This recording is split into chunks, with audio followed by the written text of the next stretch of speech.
देखो यार, अल्लाह की किताब में ना तुक्के नहीं होते, राइट। कुरान आपको एक मैथमेटिकल पैटर्न दिखा रहा है और आप अभी तक उस चीज़ को देख नहीं पा रहे। मैं सूरह तकवीर और सूरह इन्फितार की बात कर रहा हूँ। हाँ, मुझे मालूम है मैंने ये सीरीज बंद कर दी थी, लेकिन मैंने इसको दोबारा स्टार्ट किया है क्योंकि मुझसे कुछ कैलकुलेशन एरर हो गए थे अपनी रिसर्च के अंदर। अब मैं आपके सामने एक अच्छी रिसर्च लेके आया हूँ, आपको बताऊंगा कि कैसे सूरह तकवीर और इन्फितार, ये दोनों सूरतें अपने अंदर मैथमेटिकल पैटर्न्स को छुपाए हुए हैं। इसके अंदर मैंने किन किन चीज़ों का इस्तेमाल किया है, इसको तो मैं अगली वीडियो में कवर करूंगा एक Q&A के तौर पर, लेकिन ये इंपॉर्टेंट वीडियो है इसलिए इसको बताना बहुत ज्यादा जरूरी है। सबसे पहले ये देखिए, ये है सूरह नंबर 81 यानी सूरह तकवीर की आयत नंबर 1। इज़ा शम्सु कुव्विरत, यानी जब सूरज लपेट लिया जाएगा, सूरज के मरने की आयत है। इस आयत में सूरज मर रहा है। इसका अब्जद सम जो है, अब्जद सम क्या होता है जिसको नहीं पता, अब्जद न्यूमरल्स यानी अलिफ बा जीम, ये जो लिखे हुए हैं इनके पीछे के नंबर्स को हमने ऐड कर लिया है। कैसे किया है वो मैं अगली वीडियो में बताऊंगा। अभी ये सुनो, 1759 ये इसका अब्जद सम आया है। पहली बात, 1759 एक प्राइम नंबर है। प्राइम नंबर कौन से नंबर, जो अपने आप से और 1 से डिविजिबल है, बाकी किसी से डिविजिबल नहीं है, ये चीज समझे। अब ये है इसका वर्स का नंबर 1 और यह प्राइम नंबर, इसको हमने किया डिवाइड करने के बाद हमारे पास एक ऐसा इर्रेशनल नंबर आया 0.005,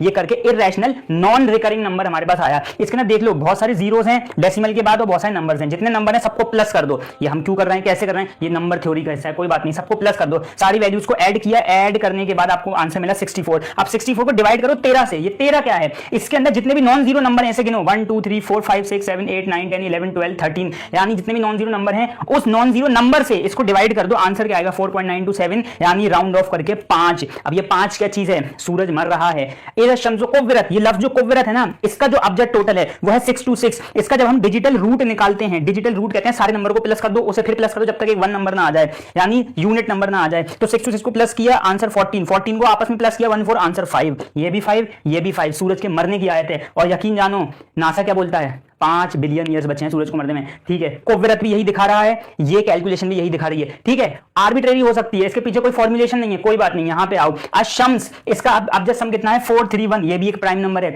431 को इसी आयत नंबर से दोबारा डिवाइड करो, वही एक इर्रेशनल नॉन रिकरिंग नंबर आएगा। इसके अंदर जितने भी नॉन जीरो नंबर हैं सबको आपस में प्लस कर दो, आंसर 69 आएगा। 69 को डिवाइड करो 15 से, यानी नॉन जीरो नंबर है उसके काउंट से डिवाइड किया हमने, आंसर आया 4.6। क्या 4.6 बर्थ ऑफ द सन नहीं है, यानी सन को पैदा हुए 4.6 बिलियन ईयर्स नहीं हो गए। अब आप सोचोगे नंबर तो आगे जाके चेंज भी हो सकता है, बिलियन ईयर्स की बात हो रही है, तब तक तो तुम्हारी दुनिया ही खत्म हो जाएगी जब तक ये नंबर चेंज होगा, राइट। यहां पे आप देख सकते हो कि किस तरीके से सूरह तकवीर आपके सामने, तो ये शुरुआत है, अभी तो बहुत कुछ बाकी है होना। तो अब मैं आपको बताऊंगा अगली वीडियो के अंदर कि अब्जद सम हमने निकाला कैसे और वो सारे रूल्स एंड रेगुलेशंस क्या हैं। क्योंकि मैंने सीरीज दोबारा शुरू करी है तो मैंने सोचा मैं डायरेक्ट मैथमेटिक्स से शुरू करता हूं। अगली वीडियो में बने रहिएगा मेरे साथ। अस्सलाम वालेकुम। मुझे पता था ये सारे सवाल मेरे सामने आएंगे। जो लोग इस चैनल को बहुत टाइम से फॉलो कर रहे हैं इंस्टाग्राम को, उन्हें पता होगा कि मैंने सूरह तकवीर की एक और प्लेलिस्ट बनाई थी जिसमें 3 वीडियोस में पहले ही पब्लिश कर चुका था। फिर बीच में कुछ ऐसा हुआ जिसके बाद मुझे प्लेलिस्ट हटानी पड़ी। इसको बनाने से भी पहले मैंने आप सबसे बहुत ज़्यादा पूछा था कि क्या मैं सीरीज डालूँ, क्योंकि इसमें बहुत सारी बातें ऐसी होने वाली हैं जो बहुत सारे जो स्टैंडर्ड लोग हैं, जनरल तरीके से चीज़ें पढ़ते हैं, उनको ये चीज़ समझ में नहीं आने वाली। ऑब्वियसली हम हर डोमेन के अंदर, हर चीज़ के अंदर, रिसर्च में तो एक्टिव नहीं रहते हर टाइम।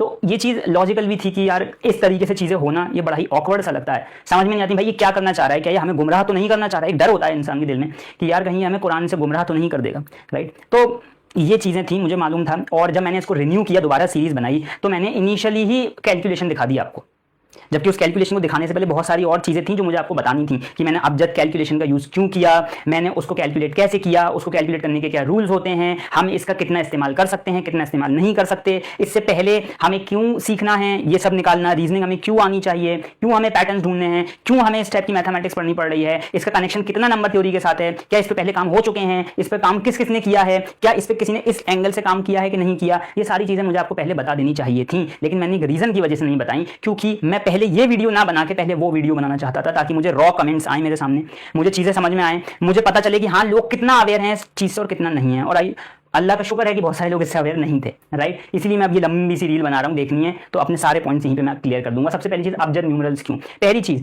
ये अब्जद न्यूमरल्स एक बहुत ही एंशिएंट टेक्नोलॉजी हमारे पास है। किसी भी सेमेटिक लैंग्वेज, जिसको नहीं पता सेमेटिक लैंग्वेजेस क्या होती हैं, वो सर्च करके आए। कोई भी सेमेटिक लैंग्वेज, चाहे वो सुमेरियन हो, एक्केडियन हो, हिब्रू हो, एरामाइक हो, गेइज हो या फिर अरबी हो, वो सब अपने अंदर एल्जेब्राइक टेंडेंसीज रखती हैं। इसके ऊपर फ्रांस की एक फेमस रिसर्च भी हो चुकी है जो आप देख सकते हैं। फ्रांस की इस रिसर्च के मुताबिक हर एक अब्जद न्यूमरल्स, हर एक मतलब जो स्क्रिप्ट होती है उसके बिहाइंड नंबर्स होते हैं और ये एंशिएंट दौर से चलते हुए आ रहे हैं। प्रॉब्लम इन नंबरों का होना नहीं है, प्रॉब्लम इनका यूज करना है। बिल्कुल जिसने कमेंट किया था कि ये हराम है भाई, हम ऐसा कि पुराने स्कॉलर्स ने तो नहीं किया तो हम क्यों कर रहे हैं, क्या हराम है ये चीज़। तो पहली चीज़, आप किसी भी चीज़ को एज इट इज़ हराम नहीं कह सकते, राइट। अल्लाह सुब्हानहू व तआला ने कुरान में कितने आदाद का इस्तेमाल किया है कि आपको मालूम है। सूरह मुद्दस्सिर में आ जाइए कि सूरह मुद्दस्सिर में अल्लाह सकर का जिक्र करते हैं, और सकर पर मेरी प्लेलिस्ट बनी हुई है। सकर में अल्लाह कहते हैं हमने सकर में 19 फरिश्ते रख रखे हैं। तो आपको अंदाजा है, आपको इस बात का अंदाजा है कि उस वक्त दारुन नदवा के अंदर बैठे हुए कुरैश के वो सारे लीडर्स नबी अलैहिस्सलाम की इस वही पे जो नाजिल होती है नबी अलैहिस्सलाम पे, उस पे हंसते हैं और कहते हैं उन 19 में से कुछ को तो मैं हैंडल कर लूंगा। अबू जहल, वलीद इब्न अल मुगीरा, इन लोग की बात कर रहा हूं मैं, अबू सुफियान, इन सब की बात कर रहा हूं मैं, उतबा, शैबा, इनकी बात कर रहा हूं। ये बैठ के कहते हैं 19 में से 20, 2 को मैं हैंडल कर लूंगा, 3 को तो मैं हैंडल कर लेना, 4 को मैं हैंडल कर लूंगा। सोचिए, अल्लाह सुब्हानहू व तआला की वही के साथ मजाक उड़ाया जा रहा है। और अल्लाह ताला आगे की आयत में क्या कहते हैं, सूरह मुद्दस्सिर पढ़ लीजिएगा कि ये 19 का जो आदद है ना, हमने जो भेजा है ये जान पूछ के भेजा था, हमें मालूम था तुम ऐसी हरकतें करोगे, इसलिए हमने भेजा हो। तुम्हें भी नहीं पता ये 19 क्या है, राइट। और ये तो पहली बात तो नहीं है जब अल्लाह ने, अभी मैं सूरह यूसुफ पे हूँ, यूसुफ अलैहिस्सलाम ने ख्वाब देखा 11 सितारे, सूरज और चांद, 11 का आदद अरबी के अंदर अहद आशरा नहीं आया, वल फज्र वलयालिल अश्र वश्शफ़ी वल वत्र वल्लैलि इज़ा यसर, क्या इसमें अश्र नहीं आया। इज़ा शम्सु कुव्विरत व इज़ा नुजूमुन क़दरत व इज़ा जिबालु सुय्यरत व इज़ा इशारु उत्तिलत, क्या इसमें इशार का लफ्ज़ नहीं आया। पूरे कुरान में आप ढूंढते रह जाएंगे, अल्लाह सुब्हानहू व तआला ने इतने न्यूमेरिकल नंबर्स दिए हैं, और ये कोई तुक्का या कोइंसिडेंस नहीं है जो ये चीज़ हो रही है। आप जब न्यूमरल्स भले ही आपने पहली बार सुने हों, लेकिन पुराने स्कॉलर्स इन्हें यूज़ करते थे। ऑब्वियसली वो चीज़ें ऐसी नहीं थी जो मेन स्ट्रीम आवाम को उसकी ज़रूरत हो उस पॉइंट ऑफ टाइम तक, लेकिन आज हमें ज़रूरत है उस चीज़ की। मैं ये नहीं कह रहा खुसूसन अब जब न्यूमरल्स की हमें ज़रूरत है, बल्कि मैं ये कह रहा हूँ कि कुरान को मैथमेटिकल एंगल से देखने की हमें अब ज़रूरत है। जब बात आती है कुरान की मैथमेटिक्स की, लोग बस 2 चीज़ें करने लग जाते हैं। अरे भाई ये वाले हुरूफ मुक़त्तआत इतनी जगह पे आए हैं, इतनी बार आए हैं। अरे भाई ये इस आयत के अंदर जो है 7 बार ये वाला लफ्ज़ इस्तेमाल हुआ है, कुरान में 365 बार ही दिन का लफ्ज़ यौम का लफ्ज़ आया है। ये बहुत सरफेस लेवल की चीज़ है। ये मैथमेटिक्स के अंदर काउंटिंग की तरह आप इसको लीजिए, काउंट कर रहे हैं आप। और ये जो मैंने पैटर्न आपको दिखाया ना, जो आपको अभी तक समझ में नहीं आ रहा होगा पिछली वीडियो वाला, ये बहुत बेसिक पैटर्न है, बहुत बेसिक है। इट्स जस्ट कि आप लोगों ने मैथमेटिक्स, जो लोग कह रहे हैं कि मैथमेटिशियन है और नंबर थ्योरी का गलत इस्तेमाल करना है, do you even know. For example, चलिए मैं आपके सामने एक एग्जाम्पल दे के आता हूँ। ये है नंबर 7, ठीक है। मैंने इसको 1 से डिवाइड किया, हो गया, राइट। और मैंने इसको किसी और नंबर से नहीं, खुद 7 से डिवाइड किया, हो गया। 1 से डिवाइड करता हूं, 7 से डिवाइड करता हूं, 2 नंबरों से डिवाइड हुआ है। मान लीजिए मैं अभी उस जमाने में बैठा हुआ हूं जब इस दुनिया में मैथमेटिक्स का जन्म ही नहीं हुआ, और मैं यूक्लिड हूं, मान लीजिए 326 BCE, और मैं 7 को, हालांकि उस वक्त 7 ऐसा नहीं था, लेकिन चलिए 7 को मानता हूं, 7 को सिर्फ 1 से डिवाइड किया, 7 से, और हमारे पास एक होल नंबर आया है। इसके अलावा 7 को किसी भी नंबर से डिवाइड कर लो, पॉइंट में आंसर आता है डेसिमल में। अभी तक ना आपको प्राइम नंबर पता, अभी तक ना आपको ये पता कि प्राइम नंबर की इंडाइसेस के फॉर्मूलाज क्या होते हैं। ऑल्दो कोई एग्जैक्ट फॉर्मूला हमारे पास है नहीं, सबसे पहली चीज, लेकिन स्टिल आप मान लीजिए कि फॉर्मूला है। अभी तक हमें वो फॉर्मूला ही नहीं पता, तो अब मैं कह दूं अरे क्या आर्बिट्ररी कैलकुलेशन कर रहे हो, ये तो गलत है। ये जो पैटर्न तुम्हें मिला है, ऐसा पैटर्न मान लो मुझे 2 के साथ भी मिलता है, मुझे 3 के साथ भी मिलता है, क्योंकि बड़ा ही सिंपल सा पैटर्न है, कंसिस्टेंट पैटर्न मिल रहा है हमें, राइट। मैंने जो पैटर्न निकाला पिछली वीडियो में, मुझे वो एक आयत के अंदर मिला, क्या पता पूरे कुरान के अंदर ऐसी और भी आयतें हों जिसमें वही सेम पैटर्न मिले। लेकिन हम कभी सवाल खुद से नहीं करते कि यार अगर ये पहला बंदा है जिसने ये चीज ढूंढी है, तो क्या पता मैं इसको गलत प्रूफ कर दूं और मैं आगे कुरान से इससे भी बड़ा एक पैटर्न निकालूं, इससे भी बड़ी एक चीज निकालूं। आज वही चीज जो उस टाइम पे यूक्लिड ने सिर्फ एक पैटर्न की तरह निकाली थी, आज उसको प्राइम नंबर कहते हैं। और ये आप core of the number theory के अंदर पढ़ते हो। इसके बिना नंबर सिस्टम पूरा खत्म है। प्राइम और कंपोजिट के बिना नंबर सिस्टम नहीं चल सकता। अब अगर मैं कहूं कि आर्बिट्ररी वैल्यू से खेल रहे हो यार, तुम्हारे पास कौन सा इसमें फॉर्मुलेशन है आपके पास कोई फॉर्मुलेशन इस वक्त? हम उसी दौर में हैं, अभी हम कुरान के उस दौर में मौजूद है जहां हम आर्बिट्ररी कैलकुलेशन करके पैटर्न भी दिखाते हैं, तो उसी पैटर्न को बैक ट्रैक करके हम पीछे फॉर्मुलेशन ढूंढ सकते हैं। लेकिन वो काम मुझ अकेले एक बंदे से नहीं हो सकता, ये चीज मान लीजिए। अगर आप में कोई मैथमेटिकल स्टूडेंट है तो वो कोशिश क्यों नहीं कर रहा है, और वो मुझसे बोल रहा है कि यार ये उल्टी सीधी चीजें मत दिखाओ, तो एआई से छापा हुआ माल है। ब्रो, जिस टाइम पे मैंने वो रिसर्च करी थी उस टाइम पे एआई का नामो निशान भी नहीं था। उस रिसर्च को रिवाइज करके पिछले साल मैंने पब्लिश किया एज अ रिसर्च मोनोलॉग, और अभी जो मैंने सीरीज दोबारा रीस्टार्ट करी है उसमें कुछ कैलकुलेशन एरर थी, क्योंकि बहुत पहले मैंने काम किया था ना। ऑब्वियसली रिसर्च है, गलत भी हो सकती है। कुरान जरूरी नहीं है इसमें कि कुरान गलत होगा, कभी नहीं हो सकता। आपका रिसर्च का तरीका गलत हो सकता है पॉसिबली, क्योंकि हम उस दौर में हैं जहां पे हमारे पास मैथमेटिक्स तो है मौजूद कुरान के अंदर जो हम समझ सकते हैं अगर गौर फिक्र करें तो, लेकिन कोई एग्जैक्ट मेथोडोलॉजी नहीं है। हालांकि उस मेथोडोलॉजी तक भी हम पहुंच सकते हैं अगर हम उसी तरीके से बैक ट्रैक करें चीजों को, समझे। तो पहली चीज कि अब न्यूमरल्स का यूज क्यों है, एक एक्सपेरिमेंटेशन के तौर पे। जरूरी नहीं है आप जब न्यूमेरल हर जगह फिट आए, लेकिन सूरह तकवीर और इन्फितार एक ऐसा पैटर्न बना रहे हैं जो अभी तो एक वीडियो में आपकी हालत होगी। अभी तो मैं 20 ऐसी वीडियो लेके आने वाला हूं जिसके अंदर ऐसे ऐसे पैटर्न्स आपको देखने को मिलेंगे। बिल्कुल मैं इस बात को मानता हूं कि आप उससे फ्यूचर का प्रेडिक्शन नहीं कर सकते, लेकिन दोस्त मैंने फ्यूचर का प्रेडिक्शन नहीं किया। मैंने जो कैलकुलेशन करी उसके बाद मेरे पास पिछली वीडियो में नंबर 5 आया था, और नंबर 5 को मैंने सिंपली कुव्वेरत का जो अब्जद टोटल है उसके डिजिटल रूट से कंपेयर किया है। कुव्वेरत का असल जो वर्ब है कुव्वेरत एक फेल है ना, और वो फेल क्या चीज दिखा रहा है? सूरज की मौत को। और 5 हमें किस तरीके से मिल रहा है? सूरज की मौत से मिल रहा है। यानी हमने जो नंबर डिवाइड किया, और आपने सवाल किया कि आपने वर्ष के नंबर से डिवाइड किया, क्यों नहीं कर सकते? वर्ष के नंबर से डिवाइड कर लिया अगर, तो क्यों नहीं कर सकते? हमें एग्जैक्ट मेथोडोलॉजी नहीं पता, हमें मेथोडोलॉजी तक ही तो पहुंचना है, हमें मेथड तक ही तो पहुंचना है ताकि हम उसे फॉर्मुलेट कर सकें। अभी हम सिर्फ पैटर्न ढूंढ रहे हैं। अगर कुरान में ऐसे में कंसिस्टेंट पैटर्न बहुत सारे मिल गए तो इंशाअल्लाह ताला एक दिन वो भी आएगा जब उस पर पूरी की पूरी मैथमेटिक्स बेस्ड होगी। लेकिन हम वो कोशिश नहीं करना चाह रहे क्योंकि हम सिर्फ ब्लेम गेम खेलना जानते हैं कि कुरान में ये नहीं है, सलफ ने वो नहीं किया था, स्कॉलर्स ने वो नहीं किया था। क्या आप मुझे बताइए, उस दौर में जब सलफ सालिहीन के पास इस दुनिया की सबसे ज्यादा पावर थी, उन्हें जरूरत थी कि वो ये सब करते? उन्हें जरूरत थी कि वो साइंस के अंदर, एस्ट्रोनॉमी में, फिजिक्स में आगे जाते, जबकि उन्हें मालूम था कि जो पावर हमें चाहिए वो हमारे पास मौजूद है। हमारे पास वो पावर मौजूद नहीं है, हमें इनोवेशन की जरूरत है। अल्लाह सुब्हानहू व तआला ने हमारे रास्ते खोल दिए हैं। सूरह कमर में अल्लाह सुब्हानहू व तआला 4 बार बता रहे हैं हमने कुरान को अरबी में उतारा, अरबी में उतारा, अरबी में उतारा। क्यों उतारा अरबी में? कुछ तो रीजन होगा ना। लेकिन अल्लाह कहते हैं तुम लोग गौर फिक्र ही नहीं करते हो। अरबी में क्यों उतारा? फ्रेंच की स्टडी कह रही है कि भाई अलजेब्राइक क्वांटिटीज मौजूद हैं, क्वालिटीज मौजूद हैं। आप लोग कह रहे हो कि नहीं हम नहीं करना चाहते। इसके बाद किसी ने सवाल किया, क्या महशर में हमसे सवाल नहीं होगा कि तुम जो कर रहे थे वो तो भाई सरासर शरीयत के खिलाफ था? इसमें शरीयत कहां से आ गई? मैंने ऐसा कौन सा अमल कर दिया जो शरीयत के खिलाफ? आप ये सोचें एक मिनट के लिए।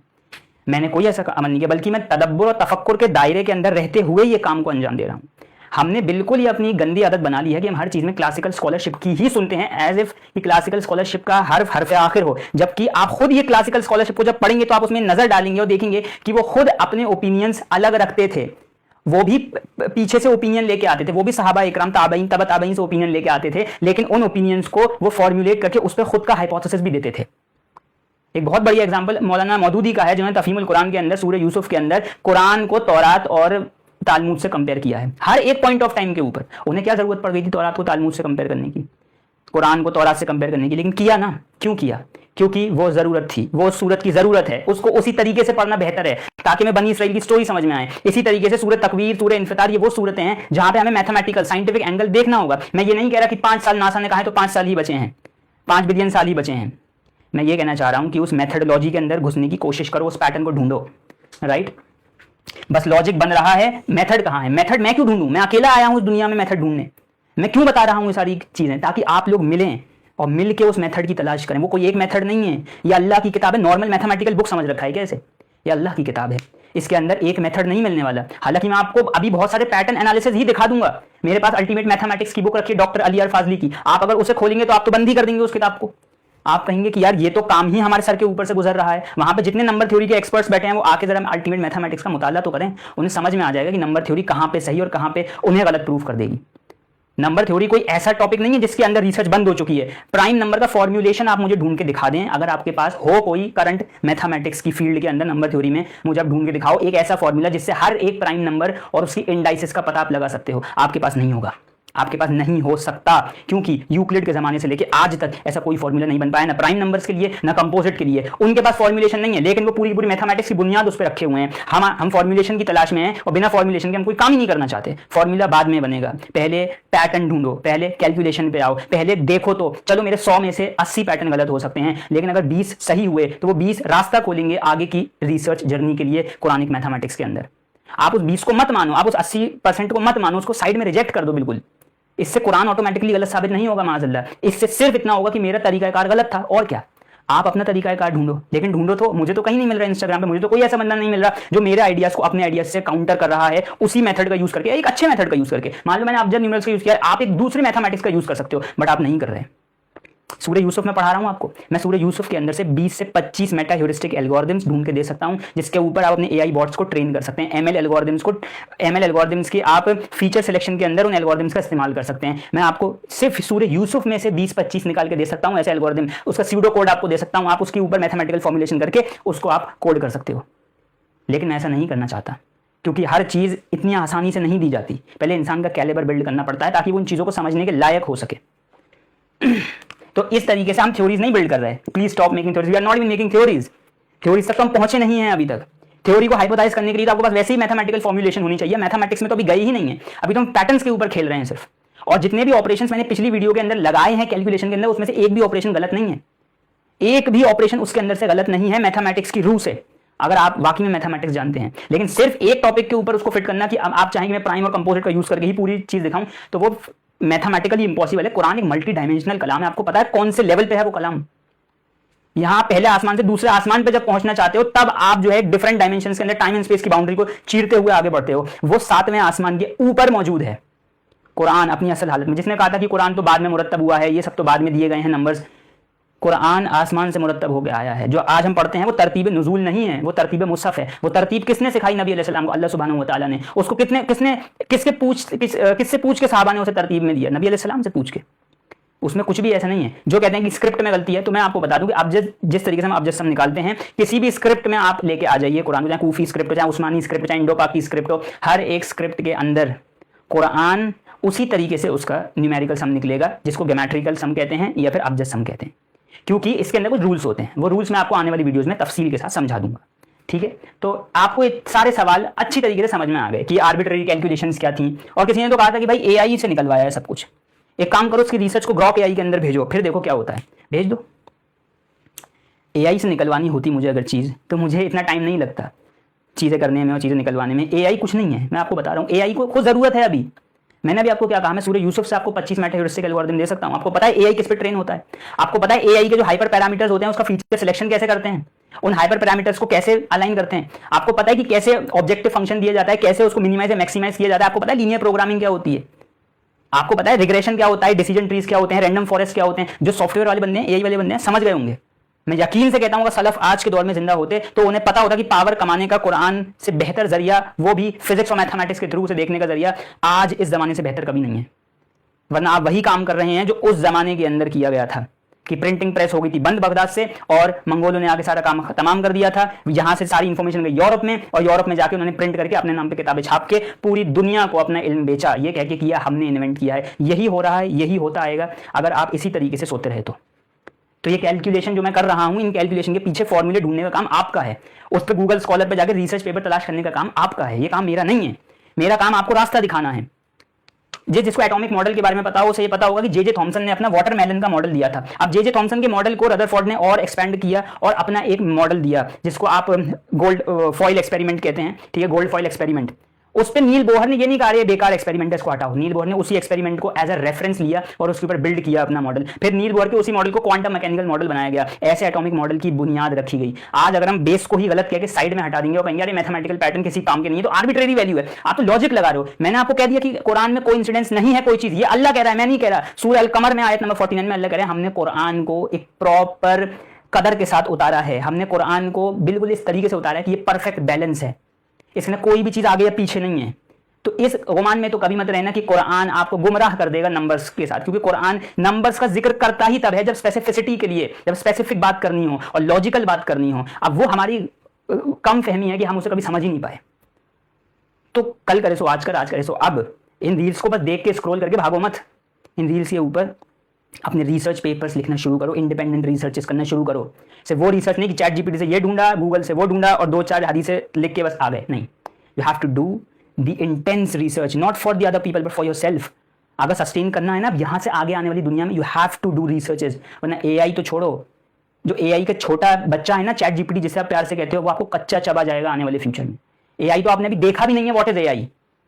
दीज एलएलएम बॉट्स जो छोटे छोटे बॉट्स हैं, आपको ये इतना ओवरवेलम कर देते हैं, आप एआई तक क्या पहुंच पाओगे।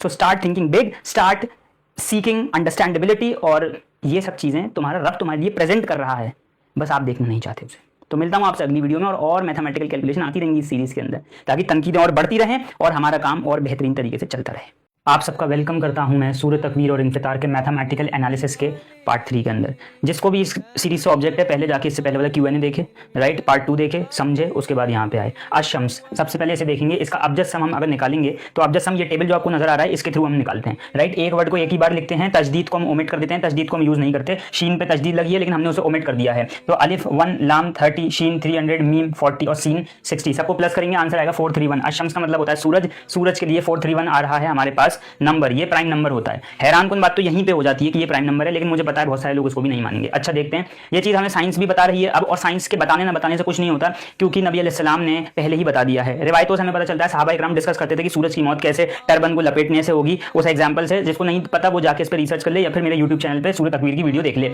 सूरज मरेगा एक व्हाइट डॉट की तरह, ये नासा की नई थ्योरी बताती है। कैसे? अभी जो हमारा सोलर मास है, जो हम स्टैंडर्ड लेके चलते हैं, वो 1 लेके चलते हैं, एक रेफरेंस। सोलर मास सूरज का जितनी वजन होता है वो। डेथ में क्या होगा कि मेन सीक्वेंस का येलो डॉट जो है, यानी हमारा सूरज, वो उसका मास जो है बढ़ जाएगा, एक से बढ़ जाएगा, यानी वो एक रेड जाइंट फेज में आएगा। एसिम्प्टोटिक जाइंट ब्रांच कहते हैं इसको, यानी वो रेड जाइंट बनेगा, धीरे धीरे अपनी डेब्री छोड़ेगा और व्हाइट डॉट बन जाएगा। इस चीज को ये 431 किस तरीके से पैटर्न में दिखा रहा है, जरा नोटिस करिए। 431, सबसे पहले एक चीज याद रखिए, इसका डिजिटल रूट, यानी इसको हम प्लस करेंगे तो आंसर आएगा 8। आपस में सबको प्लस करेंगे, ये जरूरी है। अब जरा देखिए 8, सबसे पहले देखिए 1 ये है करंट सोलर मास, राइट। 3 सोलर मास बढ़ रहा है, 4 सोलर मास और बढ़ रहा है, 8 सोलर मास और ज्यादा बढ़ गया। ये क्या नजर आ रहा है आपको? Asymptotic giant branch. ठीक है, एक पैटर्न है, हमने देख लिया। 1 3 4 8, और यही तो है 1 3 4, और इसका डिजिटल रूट 8, यानी सूरज का एसिम्प्टोटिक जाइंट फेज। बहुत सारे लोग हंस रहे होंगे, भाई क्या मजाक कर रहा है, कोई बात नहीं। नीचे आओ, देखो 4 में से 3 को माइनस करो, 4 में से 3 को माइनस किया 1। 1 क्या है? Atomic mass, atomic number hydrogen का। हाइड्रोजन और हीलियम, ये दो ही एलिमेंट सबसे ज्यादा मौजूद होते हैं सूरज में।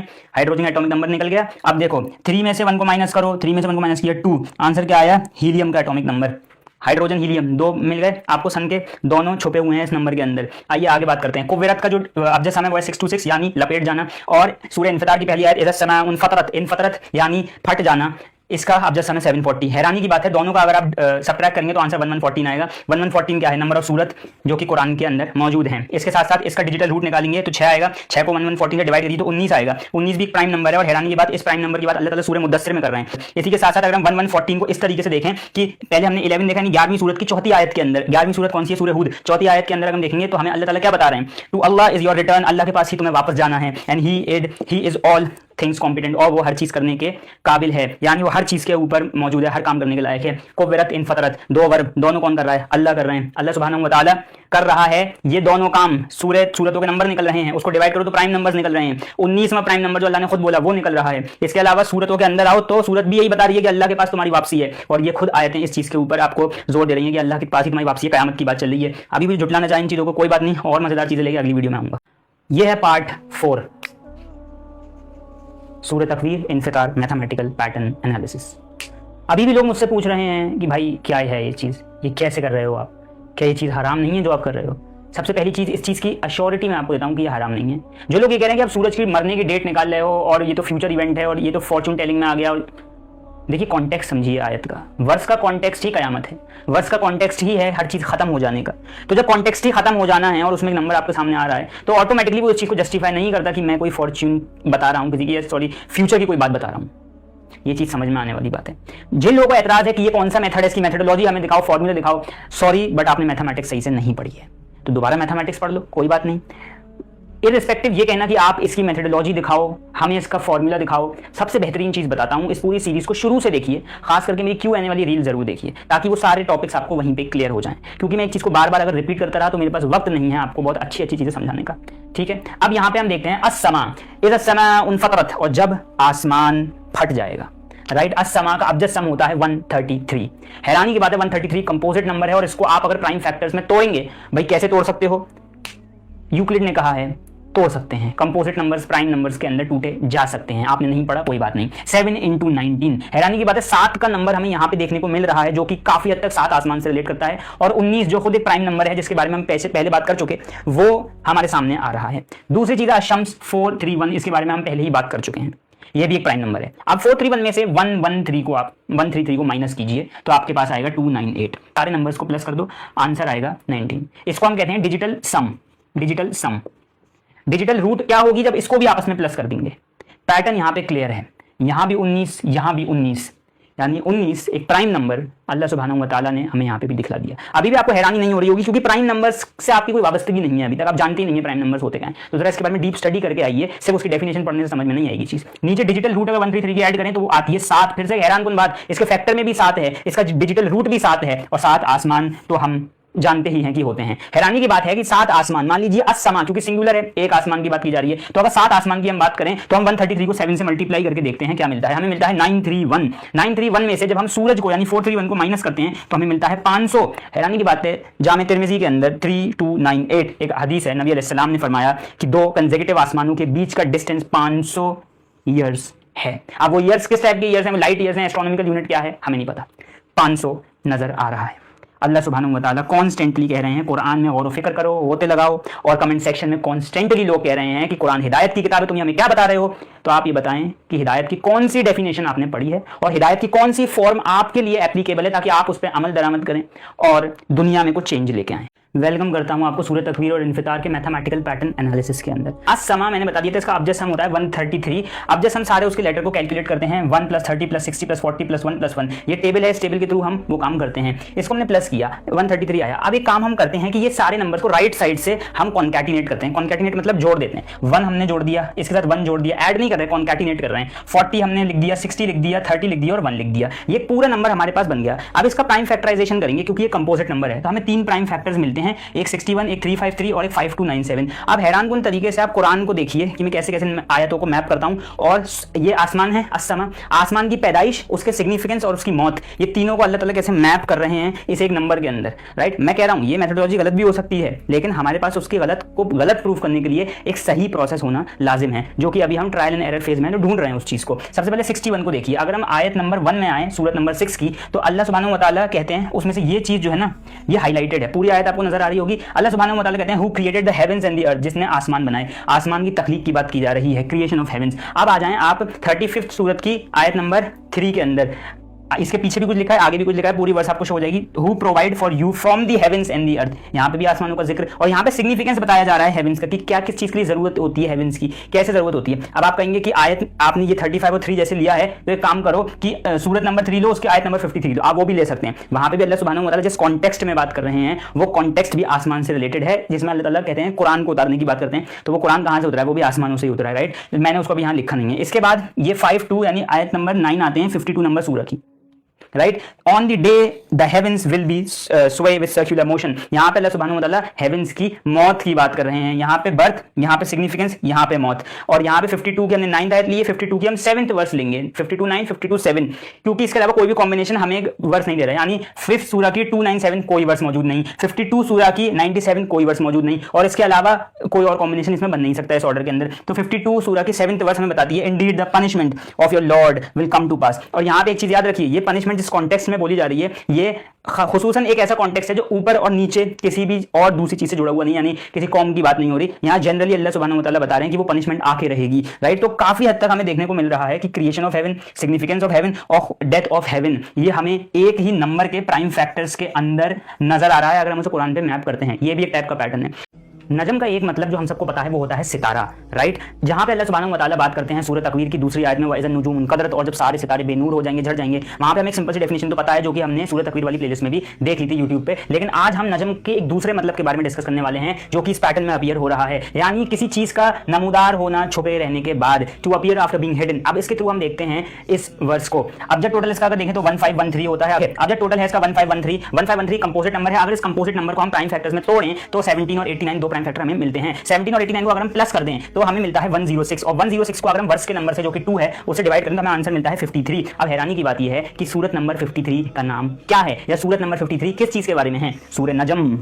नुजूम, नजम, एक ही चीज मिल गया। पैटर्न कितना जबरदस्त है कुरान। अब देखिए जरा नीचे 17th प्राइम नंबर कौन सा होता है, यानी 17th प्राइम नंबर 59 होता है, और 89th प्राइम नंबर क्या होता है, यानी 89th पोजीशन पे कौन सा प्राइम नंबर होता है, 461 होता है। दोनों को ऐड करते हैं 520 आता है। 520 को मैंने यहाँ पे लिख लिया 5th सूरत की 20 वर्स, ठीक है। आगे आते हैं, इसको वर्स के नंबर से दोबारा डिवाइड करेंगे तो 260 आएगा, इसको मैंने यहाँ लिख लिया 2nd सूरत की 60 वर्स। अब दोनों में जरा गौर से देखिए, वर्स आपको नजर आ रही होगी स्क्रीन पे। 5वीं सूरत की 20वीं आयत के अंदर मूसा अलैहि सलाम जो है अपना बताते हैं अल्लाह सुब्हानहू व तआला कि हमने मूसा की कौम पे, मूसा की उम्मत पे किस तरीके से अपने चीजें, अपने फेवर्स की, अपनी बाउंटीज की, नहीं। और मूसा खुद भी अपने लोगों को बताते हैं, आयत इस तरीके से आ रही है। इसके अंदर एक चीज़ और है, अल्लाह ताला कहते हैं हमने नमूदार किए बहुत सारे नबी, जैसे कि यूशा इब्न नून हो गए, हारून अलैहिस्सलाम हो गए, और इसी टाइप के आगे आने वाले और भी नबी थे जो मूसा अलैहिस्सलाम की कौम से निकले। यहाँ पे भी नमूदार होना आ रहा है, यानी टू अपीयर समथिंग, यानी पहले नहीं पता था किसी को कि वो इंसान नबी है, बट उसको नबूवत मिल गई। ओके, 260 पे देखिए, यहाँ पे भी मूसा अलैहिस्सलाम का जिक्र आया है, और यहाँ पे स्टाफ मारा, यानी मूसा अलैहिस्सलाम ने अपना आसा मारा और दरिया कुएं नमूदार हो गए। वो जो 12 कुएं 12 कबीलों के लिए बनी इसराइल के नमूदार हुए। कैसे हो सकता है कि ये 5वीं सूरत की 20वीं वर्ष पे मूसा अलैहिस्सलाम बनी इसराइल का फेवर और अपीयरेंस आ रहा हो, नजम आ रहा हो, एग्जैक्ट वर्ड वहां पे नहीं है बट उसका कोर मीनिंग वहां पे निकल रहा हो, और उसी को अगर 2 से डिवाइड कर दें तो उसी नंबर पे भी मूसा अलैहिस्सलाम का जिक्र आ रहा हो, बनी इसराइल का जिक्र आ रहा हो, और नमूदार हो रहे हो क्या,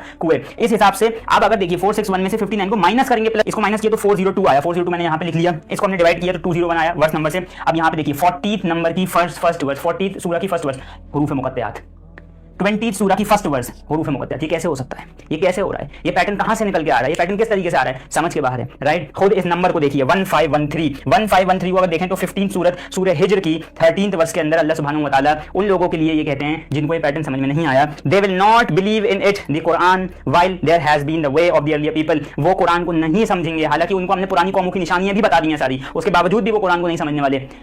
15-13 15वीं सूरत कौन सी है, सूरह हिज्र, जो बात करके लिए किसके ऊपर करती है, पूरी सूरत पुरानी पनिशमेंट्स वाले लोगों के ऊपर, उन कौमों के ऊपर। और सूरत नंबर 13 कौन सी, सूरह राद, जो किसके बारे में बात करती है, ट्रूथफुलनेस की ऊपर, कुरान की ट्रूथफुलनेस के ऊपर बात करती है, वही की, रेवलेशन की, प्रॉफिटहुड की ट्रूथफुलनेस के ऊपर बात करती है। और दोनों को कंबाइन कर दें तो पहले बात किसकी हो रही है, कुरान पे बिलीव करने की, सूरह नंबर 13, और फिर किस पे बिलीव, फिर किसकी बात हो रही है, पुराने जमाने के लोगों की, सूरह हिज्र 1513, नजम, to appear after being hidden. अस्सलाम वालेकुम।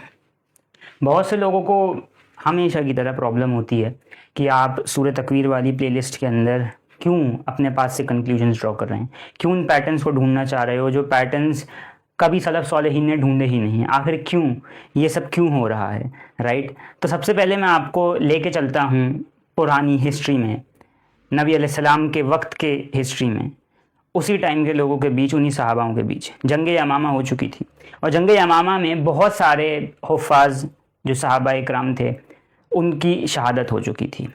अब सहाबियों को डर लाहक था कि कहीं ऐसा ना हो कि जितने भी हुफ़ाज़ हैं वो ऐसे ही करते करते आगे जंगों में शहीद होते रहें, और कुरान जो उनके दिलों में पूरी तरीके से मुस्तहकम है वो हम आगे तक ना पहुंचा पाएँ, राइट।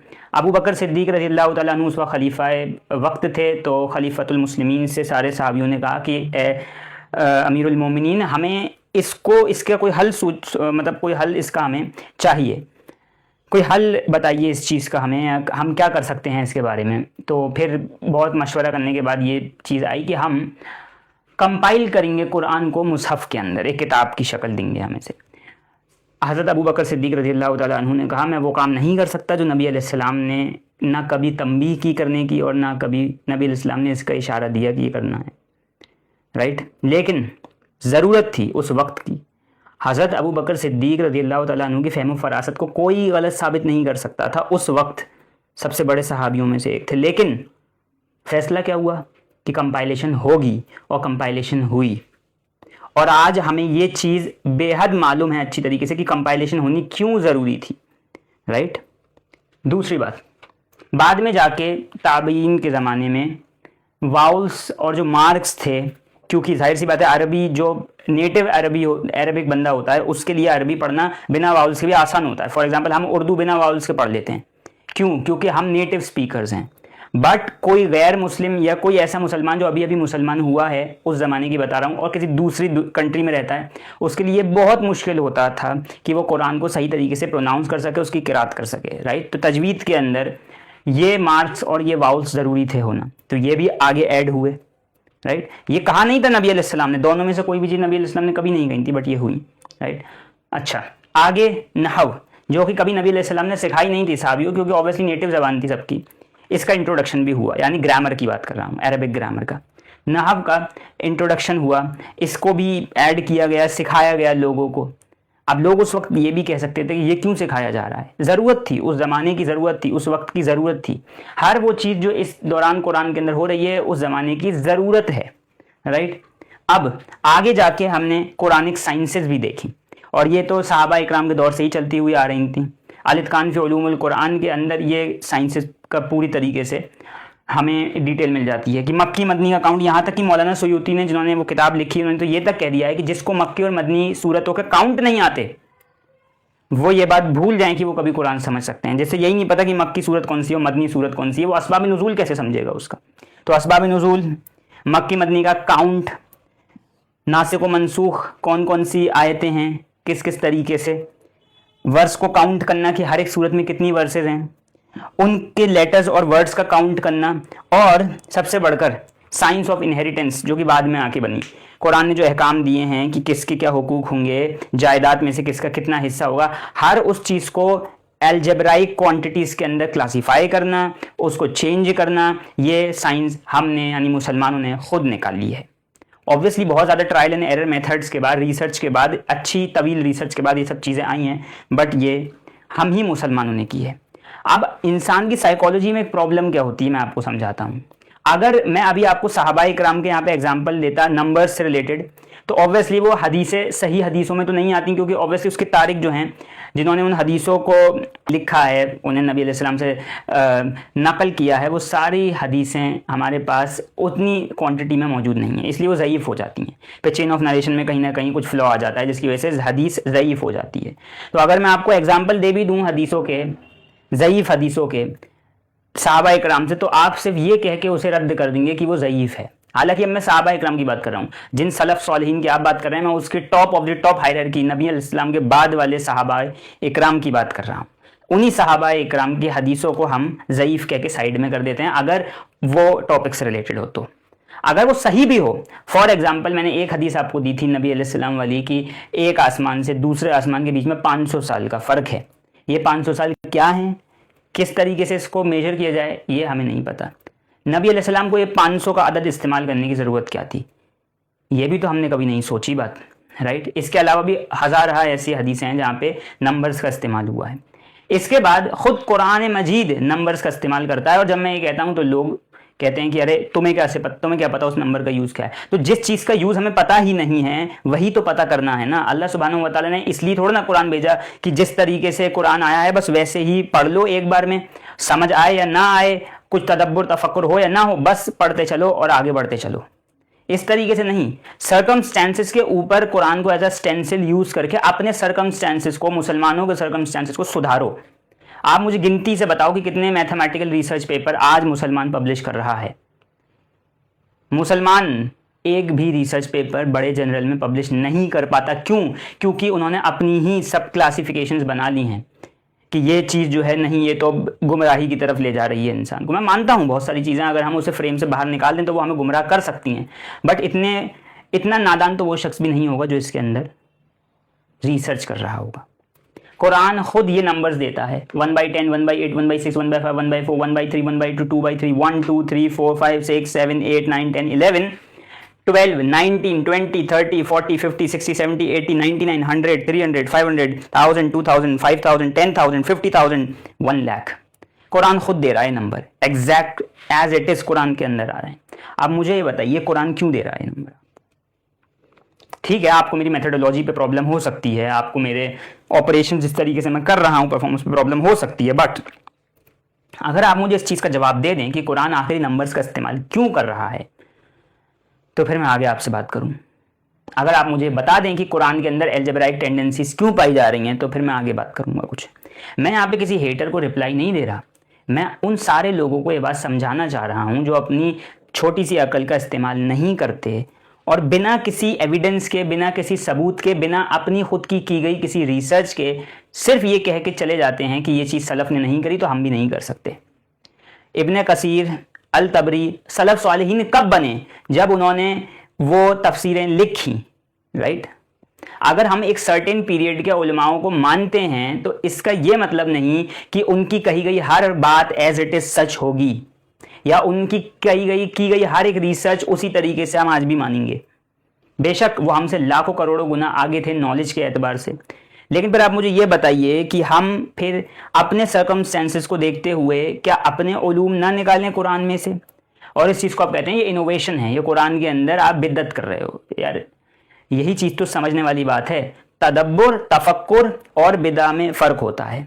कुरान से हिदायत अखज़ करने में और कुरान से सिर्फ और सिर्फ अखलाकियात अखज़ करने में फ़र्क होता है। कुरान आपकी अखलाकी तौर पे इतनी मदद कर सकता है, लेकिन दुनिया में हमें उसका मुजाहिरा देखने को मिल रहा है कि कितना ज़्यादा अखलाक कुरान के थ्रू मुसलमान दुनिया तक पहुंचा रहे हैं। उसका तो कोई हमें बताने की ज़रूरत नहीं है उसके लिए कि क्या हो रहा है कुरान से, कि कुरान का कितना सही इस्तेमाल मुसलमान को करना आता है, ये तो खैर बताने की ज़रूरत नहीं, वो हमें दिख रहा है दुनिया के अंदर। लेकिन अब आखिर कब तक मुसलमान उसी नहज पे बैठा रहेगा, उसी नहज पे ये सोचेगा कि हमें बस कुरान और सुन्नत पे चलना है उसी तरह जिस तरीके से हमारे आबा व अजदाद चले, बिना खुद और कुछ किए। जब तक आप कुरान के अंदर से नए साइंस, नए चीज़ें अखज़ नहीं करेंगे और उन्हें डेली लाइफ पे इम्प्लीमेंट नहीं करेंगे, तब तक आप डोमिनेंस हायरार्की के निचले हिस्से पे पाए जाएंगे और ऊपर मौजूद होने वाली जितनी ताकतें हैं वो आपको रोंद के चली जाएंगी और फिर आप ये सिर्फ ये पूछते रह जाएंगे कि भाई इसका क्या यूज़ है, उसका क्या यूज़ है, इसको कैसे करना है, उसको कैसे करना है। ये चीज़ समझ लीजिए, अब वक्त बहुत करीब है। अब वो वक्त लगभग हम एंटर हो चुके हैं उस वक्त में जहां हमें ये समझना होगा कि हमारा इस दुनिया के अंदर आने का क्या मकसद है। हमारा इस दुनिया में उन पावर कॉरिडोर्स के अंदर एंटर होने के लिए हमें किन टूल्स की ज़रूरत है, किन चीज़ों से हम उसका हिस्सा बन सकते हैं, किन चीज़ों से हम पावर को अपने हाथ में ले सकते हैं। यहाँ पे जो हज़ारों, 10,000, 20,000 लोग जो देखते हैं रील्स मेरी, उसमें से अगर 1% लोग भी ये बात समझ गए, और मैं आप 1% से ही बात कर रहा हूँ, वो यहाँ से वो नए डोर्स को खोलेंगे। ये मत पूछिए क्या करना है, ये पूछिए कि कहाँ पे पहुँचना है, हमें कहाँ पे पहुँचना है, हमारी मंजिल क्या है। अगर हमारी मंजिल का तयन हमने कर लिया तो रास्ता अल्लाह सुब्हानहू व तआला खुद हमें फराहम करेगा, रास्ता कुरान मजीद खुद हमें बना के देगा। जिस सिराते मुस्तकीम पे चलने की बात आप करते हैं, वो सिराते मुस्तकीम खुद अल्लाह सुब्हानहू व तआला आपको दुनिया में सजा के देगा कि इस सिराते मुस्तकीम पे चल और मेरी हर एक सुन्नत को पूरा कर, इस दुनिया के ऊपर इम्प्लीमेंट कर और बता कि तू क्यों लायक था कुरान को अपने दिल में रखने के, तू क्यों लायक था इस कौलन सकीला को अपने ऊपर लाद के इस पूरी कायनात को ये बताने के लिए कि तुझे एक चीज़ दी गई थी, तूने ये चीज़ ली थी, क्यों ली थी, इसको बताना है। मेरा बिलीफ क्या है, मैं किस चीज़ को मानता हूं, मैं कोई नहीं हूं, आई एम नथिंग। तो आज मैं आप सबको दिखाता हूं कुरान की थीमेटिक कोडिंग को, ये किस तरीके से कुरान जो है नंबर्स के साथ कोडिंग करता है आयतों की, राइट। इसके साथ साथ मैं आपको ये बताता चलूं कि हम सूरह तकवीर और इन्फितार के मैथमेटिकल पैटर्न एनालिसिस वाली सीरीज में मौजूद हैं और आज ये गालिबन इसका एपिसोड नंबर 7 है जहां तक मुझे पता है। हम सूरह इन्फितार की 82 की सेकंड वर्स को देख रहे थे, जो कि है वइज़ल कवाकिब इंतसरत, यानी जिस दिन कवाकिब जितने भी हैं वो सारे बिखर जाएंगे। इस चीज़ के बारे में हमने सूरह यूसुफ पार्ट 10 के सर्टेनली पार्ट 2 या 3 के अंदर हमने बात की थी, जहाँ पे हम यूसुफ अलैहिस्सलाम के ड्रीम को डिस्कस कर रहे थे, जहाँ पे वर्ड कौकब आया था, तो वो इसी का वर्ड है, कवाकिब भी उसी से निकला है। आज हम इसके पीछे की थीमेटिक कोडिंग देखेंगे। वहाँ पे हमने एक चीज़ बताई थी आपको, जो आपको अगर याद नहीं है तो देख लीजिएगा पार्ट 10 जाके, कि कवाकिब का मतलब, असल मतलब सिर्फ और सिर्फ कोई सेलेस्टियल बॉडी ही नहीं होती। इसका एक मतलब ये भी होता है कि एक ऑर्डर हो किसी, क्योंकि कवाकिब जो है वो एक कलेक्टिव नाउन की तरह इस्तेमाल हो रहा है। इसके अंदर हर वो सेलेस्टियल ऑब्जेक्ट आ सकता है जिसकी खुद की लाइट है, या जो दूसरे स्टार से अपनी लाइट लेते हैं और इस तरीके से वो एक पूरा ऑर्डर बनाते हैं यूनिवर्स के अंदर। यानी काफ़ी हद तक अगर देखें तो कवाकिब का एक मतलब ऑर्डर निकलता है, और ऑर्डर के साथ साथ ये कलेक्टिव नाउन है। दो चीज़ें आपको समझ में आनी चाहिए। इसका अबजद सम जो हम निकालते हैं वो होता है 2339। हैरानी की बात यह है कि 2339 प्राइम नंबर तो है ही, लेकिन एक इंपॉर्टेंट प्राइम नंबर है, क्योंकि इसको सोफी जर्मेन्स प्राइम नंबर कहते हैं। सोफी जर्मेन उस टाइप के प्राइम नंबर को कहते हैं जिसका ये फॉर्मूला होता है, यानी अगर इस प्राइम नंबर को आप 2 से मल्टीप्लाई करोगे और इसमें 1 प्लस कर दोगे तो आपको एक और प्राइम मिल जाएगा, राइट। ये सोफी जर्मेन प्राइम नंबर्स होते हैं। ये मैं नहीं कह रहा, ये नंबर थ्योरी कह रही है Sophie Germain prime number. Mathematically एक चीज आपको बतानी थी तो मैंने आपको बता दी। कुछ कैलकुलेशन देख लेते हैं। अगर हम इसका डिजिटल सम निकालेंगे तो 2 + 3 + 3 + 9 यानी 17 आएगा। हैरानी की बात है 17 खुद एक प्राइम नंबर है। अक्सर डिजिटल सम जरूरी नहीं है प्राइम नंबर हो, लेकिन इसका प्राइम नंबर निकला है। इसी के साथ साथ अगर हम देखें इसको हम 2 हिस्सों में तोड़ दें तो 23 जो है वो 9th प्राइम नंबर होता है, और 39 जो है वो 26th कंपोजिट नंबर होता है। यहाँ प्राइम नहीं होता, कंपोजिट होता है, राइट। ये दो चीजें हमें देखने को यहाँ पे मिल रही हैं। इसके साथ साथ 17 जो है वो 7th प्राइम नंबर होता है पोजीशन वाइज, और 17th पोजीशन पे कौन सा प्राइम होता है, 59 होता है। ये सब मैं आपको बता क्यों रहा हूँ, अभी पता चल जाएगा आपको। सबसे पहले इधर आ जाइए, 23 और 39 को अगर आप स्प्लिट करें तो 23rd सूरत जो है उसका नाम है सूरह मोमिनून, यानी द बिलीवर्स। ये पूरी सूरत ही इस चीज के ऊपर है कि जो अल्लाह के सच्चे बिलीवर्स होते हैं उनका क्या सिला मिलता है, उनकी बिलीविंग करने का अल्लाह के ऊपर क्या सिला मिलता है, जो डिसबिलीवर्स होते हैं उनके साथ क्या होता है। इसके ना बहुत सारे एनेक्डोट्स भी अल्लाह सुब्हानहू व तआला बता रहे हैं। इसी के साथ साथ 39 सूरत जो है वो सूरह ज़ुमर है। ज़ुमर का मतलब होता है ट्रूप्स, जत्थे, ग्रुप्स, राइट। तो एक तरीके से अगर आप दो चीजें और करें, ग्रुप्स और बिलीवर्स ये ऑर्डर का पार्ट होते हैं, क्योंकि मैं बनी इसराइल वाली एनालॉजी से समझा चुका हूं आपको सूरह यूसुफ के अंदर पार्ट 10 के अंदर। आप देखते हैं कि ये 23 और 39 कुरान में किस तरीके से आती है। अगर हम 23rd सूरत की 39th वर्स पे आए तो वो है क़ाल रब्बी उन्ज़ुरनी बिमा कज़्ज़बून, यानी ही सेड, ही मतलब कौन, यहाँ पे कोई प्रॉफिट है। अब वो प्रॉफिट कौन है इसका तायुन जो है वो कॉन्टेक्स्ट करता है, जो भी स्टोरी का कॉन्टेक्स्ट है, मैं अभी वहां नहीं जा रहा, ठीक है ना। ये प्रॉफिट वैसे भी यहाँ पे काफी हद तक लोग कहते हैं नूह अलैहिस्सलाम है, लेकिन कुछ लोग कहते हैं हूद अलैहिस्सलाम है, कुछ कहते हैं मूसा अलैहिस्सलाम है, जो भी हो गालिबन नूह अलैहिस्सलाम लग रहे हैं। मैं अभी कुछ हतमी तौर पे नहीं कह सकता क्योंकि सूरत का कॉन्टेक्स्ट बताएगा। यहाँ पे प्रॉफिट का नाम नहीं दिया, ही सेड, लेकिन यहाँ इतना जरूर पता है कि एक प्रॉफिट है। He said my lord help me for they have rejected me, ए मेरे रब मेरी मदद फरमा क्योंकि उन्होंने मुझे रिजेक्ट कर दिया है। उन्होंने किन्होंने रिजेक्ट कर दिया है, जत्थे ने, ग्रुप्स ने, पीपल ने, यानी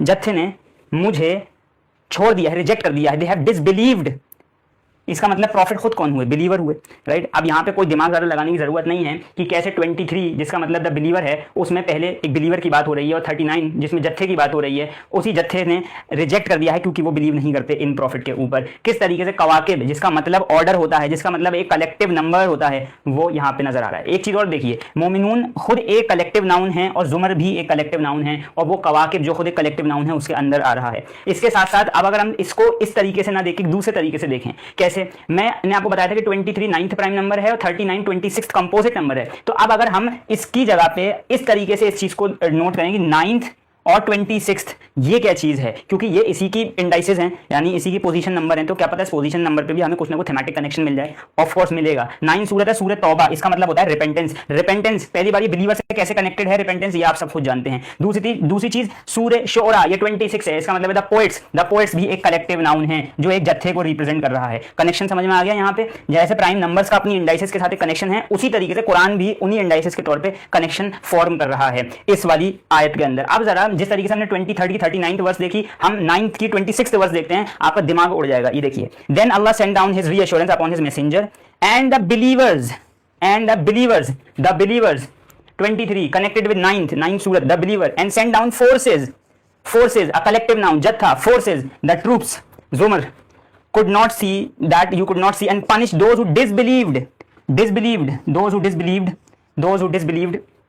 डिसबिलीव कौन करेगा, जो रिपेंटेंस नहीं करेगा। सूरह तौबा का कोर कॉन्टेक्स्ट क्या है, बिलीवर्स और डिसबिलीवर्स के बीच में बताना, बाइफरकेट करना कि कौन बिलीव करता है कौन बिलीव नहीं करता। Such was the reward of the disbelievers, और यही डिसबिलीवर्स का रिवॉर्ड होता है। यहाँ तक कि सूरह शोरा में भी इन्हीं चीजों के बारे में बात की गई है, डिफरेंट एनेक्डोट्स के थ्रू, और एंड में बताया गया है कि पोएट्स जो उस टाइम पे शायरी करते थे मक्का के, वो खुद एक डिसबिलीवर की कैटेगरी में लाई करते हैं। यहाँ तक आपको ये कनेक्शन बहुत आसानी से समझ में आ रहा होगा, जो समझ में जिसको आ सकता है। अब यहाँ पे हम देखते हैं 17th प्राइम हमारा 59 है और 7th प्राइम 17 है। तो पहले 17 की 7 वर्स पे देखते हैं, यानी 17वीं सूरत की 7वीं वर्स। पहली बात 7वीं सूरत है कौन सी, सूरह इसरा, बनी इसराइल। ये खुद एक जत्था है, ये खुद एक ट्रूप है, राइट। और 17 भी कहाँ से आ रहा है, इसी में से आ रहा है। और सूरह आराफ वॉल, ये खुद सूरत जो है वो किसी एक ग्रुप के बारे में बात करती है, जिसके नाम पे ये सूरत का नाम है सूरह आराफ। ये उन लोगों के बारे में है जो ना जन्नत में जाएंगे ना जहन्नम में जाएंगे, और आराफ की दीवार के ऊपर बैठे होंगे। 7, आइए देखते हैं 17 की 7 वर्स में सूरह इसरा के अंदर देखें, if you have act rightly, those who act rightly, उन्हें क्या कहते हैं, believers. It is for your own good, वो तुम्हारे खुद के लिए बेहतर होगा। एंड अगर तुम जो है गलत काम करते हो तो ये खुद तुम्हारे लिए ही एक बेकार बुराई होगी। यहाँ पे बात किसकी की जा रही है, बनी इसराइल की बात की जा रही है। पूरी सूरत जो है बनी इसराइल के ऊपर है, तो इसलिए यहाँ पे बनी इसराइल जो खुद एक जत्था है उसके बारे में बात की जा रही है। और राइट और रॉन्ग के बारे में बात की जा रही है कि सही करोगे तो सही होगा, गलत करोगे तो गलत होगा। ये सूरह आराफ का कोर कॉन्टेक्स्ट है। ये दोनों चीजें फिर एक ऑर्डर को दिखा रही हैं, ऑर्डर यानी नंबर प्लस वो कलेक्टिव आइडेंटिटी जिसके थ्रू ये पूरा निजाम चल रहा है। आखिरी में सूरह हश्र 59 सूरत है, तो अगर हम 17 की 59 सूरत को भी देखें, इसमें खैर और भी बहुत सी चीजें हैं, पूरी आयत आपको नजर आ जाएगी। Nothing keeps us from sending the signs except that they already been denied by earlier people. पुराने लोग, कलेक्टिव नाउन, ट्रूप्स, जुमर, पुराने लोग, कलेक्टिव नाउन, राइट। हम उन्हें अपने साइंस भेजते रहते हैं, उन्हें अपनी निशानियां भेजते हैं, एक्सेप्ट कि वो उन्हें पहले से ही वो कर दें, रिजेक्ट कर दें। एंड बीच में और भी चीज़ लिखी है, we only send sign as a warning, और आखिरी में अल्लाह सुब्हानहू व तआला यही कहते हैं कि हम अपने साइंस, अपनी निशानियां उन लोगों को भेजते हैं जो इसमें गौर फिक्र करें। ये इस टाइप की थीमेटिक कोडिंग है ना जो आपको कहीं और देखने को मिलेगी ही नहीं। क्यों? क्योंकि ये एक प्राइम नंबर के पीछे होने वाली कोडिंग है। स्पेशलिटी कुछ ना कुछ है प्राइम नंबर्स के अंदर, ये कंपोजिट नंबर्स के साथ नहीं, लेकिन ये प्राइम नंबर्स के साथ ही पूरा थीमेटिक कनेक्शन बैठ रहा है। और अगर आपको अभी ऐसा लग रहा है इतनी सारी मेरी वीडियोस देखने के बाद कि ये सब कोइंसिडेंस है, तो कांग्रेचुलेशन, क्योंकि आप इसी में से हैं। We only send sign as a warning but these people have already been denied. बात खत्म। इन लोगों ने पुराने लोगों की तरह हमारी निशानियों को डिनाई कर दिया, जबकि ये तुम्हारे लिए वार्निंग की तरह आई थी। यानी इस वार्निंग से तुम सही रास्ते पे भी आ सकते थे, गलत रास्ते पे भी। अब लोग मुझसे पूछेंगे यार ये सूरत तो कॉस्मिक लेवल पे बता रही है चीजें, कवाकिब के, हमें साइंटिफिक रिलेशन दिखाओ। मेरे पास वो भी हैं, बट अगर मैं उसमें साइंस ऐड करता हूं तो फिर आप वही आर्गुमेंट लेके मेरे सामने आते हैं कि कल को अगर ये साइंस की थ्योरी गलत हो गई तो इसका मतलब माज़अल्लाह कुरान भी क्या गलत है? नहीं, मैंने उस टाइम पे भी कहा था कि मेथोडोलॉजी गलत हो सकती है, कुरान गलत कभी नहीं हो सकता। बट मैं साइंटिफिक ना लाके फिलहाल आपको ये थीमेटिक कनेक्शन दिखा के ये प्रूव करने की कोशिश कर रहा हूं कि कुरान खुद कुरान को एक्सप्लेन करता है, हमें किसी साइंटिफिक थ्योरी की फिलहाल जरूरत नहीं है। लेकिन इसका ये मतलब नहीं है कि ये साइंटिफिक थ्योरी से कनेक्टेड नहीं हो रहा है। अगर आप कमेंट सेक्शन में कमेंट करते हो कि साइंटिफिक थ्योरी से भी हमें बताओ निकाल के, तो मैं आपके सामने लेके आऊंगा, वरना मैं आगे बढ़ जाऊंगा दूसरी वर्सेस के अंदर। यार जो कुरान के अंदर हम पैटर्न ढूंढ रहे हैं ना, ये सब बकवास है, कुछ नहीं होता, ये सब कोइंसिडेंस है, यही समझते थे ना। आ जाओ, सूरह तकवीर एंड इन्फितार मैथमेटिकल पैटर्न एनालिसिस, ये है इसका पार्ट 8।